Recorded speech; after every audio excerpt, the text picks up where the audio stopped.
Today we will study about Riemer-Tiemann reaction. आज हम रीमर-तीमान अभिक्रिया के बारे में पढ़ेंगे. This is an alternative method for formulation of phenol and is carried out by heating a mixture of phenol, chloroform and alkali KOH at 70 degree centigrade to produce orthohydroxybenzaldehyde, that is salicylaldehyde. रीमर-टीमान अभिक्रिया में phenol का फॉर्मलीकरण होता है और यह अभिक्रिया phenol, chloroform और KOH क्षार को 70 डिग्री सेंटीग्रेड पर गर्म करने से ऑर्थो हाइड्रोक्सीबेंजल्डिहाइड या सैलिसल्डिहाइड देगा. इस अभिक्रिया को रीमर-टीमान अभिक्रिया कहते हैं. इस अभिक्रिया में देख रहे हैं फ़िनॉल की रिएक्शन हमने क्लोरोफॉर्म से कराया, 3 मॉलिक्यूल KOH लिया है. 70 डिग्री सेंटीग्रेड पर जब रिएक्शन कराते हैं तो बेंजीन के रिंग पे ऑर्थो पोजीशन पे फ़िनॉल के OH के रेस्पेक्ट में ऑर्थो पोजीशन पे CHO ग्रुप आ गया है और 3KCl + 2H2O एलिमिनेट हो गया है. Generally the ortho isomer predominates, but if one of the ortho position is occupied, then aldehyde group preferentially goes to the para position. सामान्यतः formyl समूह ortho स्थिति पर ही आएगा, पर यदि ऑर्थो स्थिति पहले से ही ऑक्यूपाइड हो, पहले से ही वहाँ कोई समूह लगा हो, तब एल्डिहाइडिक ग्रुप पैरा पोजीशन पर आता है. जैसा कि इस उदाहरण में अपन देखते हैं. इस उदाहरण में देखें, ये ग्लूकोल है जहाँ पर OCH3 ग्रुप पहले से ही फिनॉल के ऑर्थो पोजीशन पे है. जब इसकी रिएक्शन हमने क्लोरोफॉर्म और KOH से कराया तो देख रहे हैं CHO ग्रुप पैरा पोजीशन पे इंट्रोड्यूस हो गया और ये प्रोडक्ट है वैनिलिन, जहाँ फॉर्माइलेशन क्योंकि ऑर्थो पोजीशन पे ऑलरेडी OCH3 ग्रुप है, इसलिए फॉर्माइलेशन पैरा पोजीशन पर हुआ है. Mechanism. The mechanism involves intermediate formation of dichlorocarbene which act as an electrophile to attack the highly reactive phenoxide ring.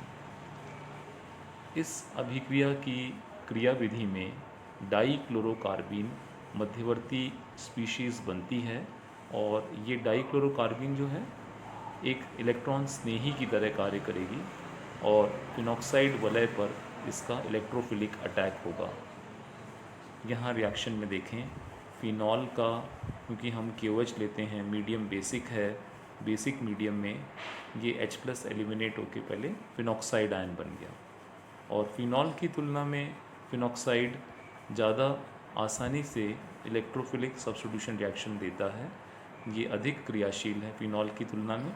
इसके पहले फ़िनॉल को बेस के प्रेजेंस में फिनॉक्साइड में कन्वर्ट किया और बेस और क्लोरोफॉर्म की रिएक्शन से, KOH और क्लोरोफॉर्म की रिएक्शन से डाइक्लोरोकार्बीन इंटरमीडिएट बनता है. अब ये इलेक्ट्रॉन डेफिशिएंट स्पीसीज़ है.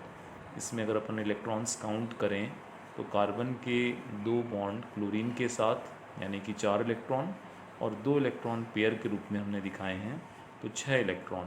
तो ये 6 इलेक्ट्रॉन स्पीसीज़ एक इलेक्ट्रोफाइल का काम कर रही है और इलेक्ट्रोफाइल बेंजीन की रिंग पे ऑर्थो पोजीशन पे ये पाई इलेक्ट्रॉन्स काम में लेके कार्बन के साथ बॉन्ड बन जाएगा, है ना.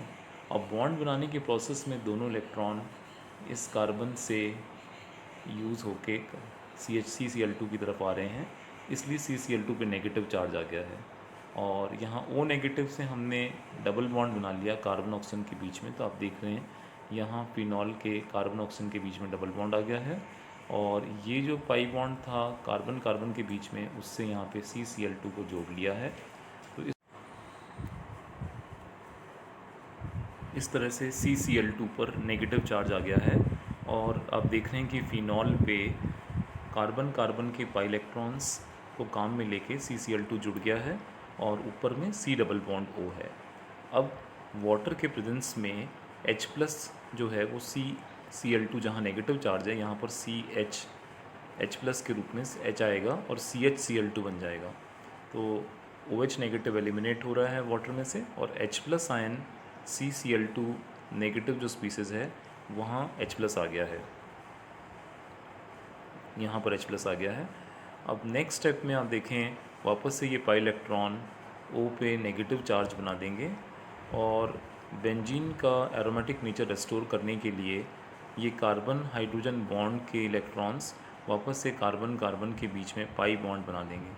तो H प्लस ये एलिमिनेट हो रहा है, ये वाला H प्लस, और दोनों इलेक्ट्रॉन यहाँ कार्बन कार्बन के बीच में डबल बॉन्ड बना के एरोमेटिक नेचर को रेस्टोर करते हैं।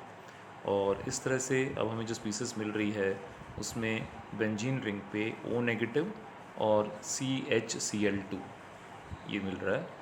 और वाटर के प्रेजेंस में जब इसका हाइड्रोलाइसिस करेंगे तो 2 HCl के मॉलिक्यूल एलिमिनेट होंगे। वाटर के 2 मॉलिक्यूल लेने पे 2 H पार्ट और यहाँ के 2 Cl पार्ट 2 HCl के रूप में एलिमिनेट हो जाएंगे और जो OH पार्ट्स हैं वो CH के ऊपर इस तरह से जेम डायोल बना देंगे। क्योंकि कोई भी जेम डायोल स्टेबल नहीं होता एक्सेप्ट क्लोरल हाइड्रेट, कोई भी जेम डायोल स्टेबल नहीं है, उसमें से रेडिली वाटर मॉलिक्यूल एलिमिनेट हो जाएगा। तो इस तरह से देखें यहाँ पर पहले 2 OH डेवलप हुए जेम डायोल, एक OH और H वाटर के रूप में एलिमिनेट होने से एल्डिहाइड ग्रुप बन गया। इस तरह से ये CHO ग्रुप डेवलप हो गया है ऑर्थो पोजीशन पर। और अब H प्लस के प्रेजेंस में ये यहाँ पर फिनॉक्साइड आयन से फिनॉल बन जाएगा। तो इस तरह से ऑर्थो हाइड्रोक्सी बेंजल्डिहाइड यानी कि सैलिसल्डिहाइड हमें एज प्रोडक्ट मिल रहा है।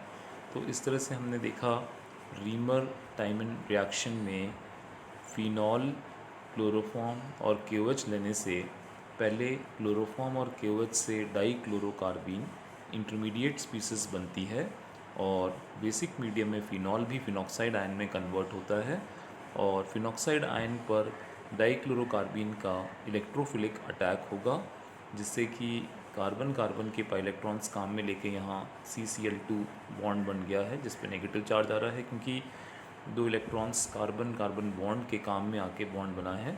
इस तरह से CCl2 पे नेगेटिव चार्ज होगा।